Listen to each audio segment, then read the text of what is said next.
في انت مستخبي كده ليه؟ بتاع العسل ماسك واحد ما اشتراش ميكس الزيو، هو نازل اجازه. انت ازاي نازل مصر من غير ما تقول لي؟ عايز خلطه الزيو؟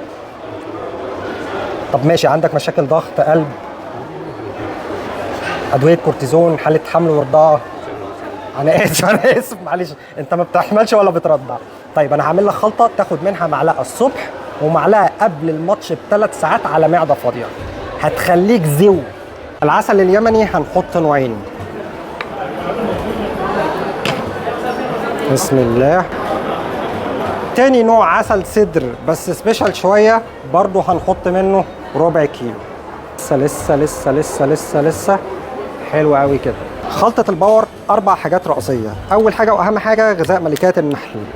هنحط كده الحبة دول. حطينا شوية غذاء ملكات زي ما انتوا شايفين. تعال نخش نقلب ونخش على اللي بعده. خلصنا غذاء الملكات، هنخش دلوقتي على أهم مرحلتين معانا. هناخد جينسينج حبوب لقاح. بسم الله. جرب الخلطة دي وادعي لي. اخلط لغاية ما كل حاجة تبقى شبه كل حاجة. ومن ضمن الحاجات المهمة جدا زيت الجرجير، هيخليك تزرعه تحت السرير. كده بقت لوز العنب. شفت لون الخلطة دي؟ استنى ما تقفلش، بص الحركة دي. زي ما انت شفت بدل اللون القديم غيرت لك لون العسل بالكامل، مع العلم ان اقسم بالله انا ما ضفت اي لون او حاجه غير طبيعيه، هي حاجه طبيعيه ضفناها وليها فوائد كتير جدا في الموضوع ده، غيرت اللون من اللون القديم للون الجديد.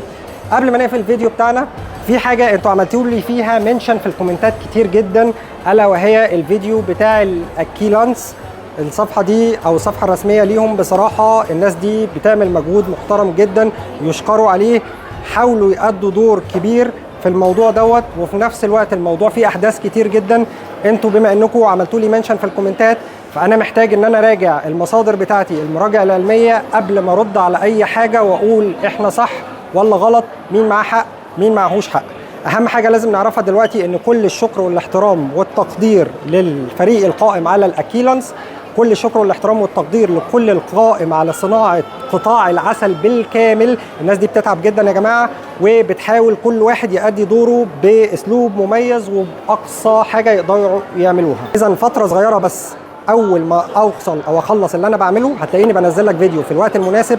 ما تنساش لو المحتوى عجبك لايك وشير ومتابعه. احلى مسا عليك يا زميلي، سلام.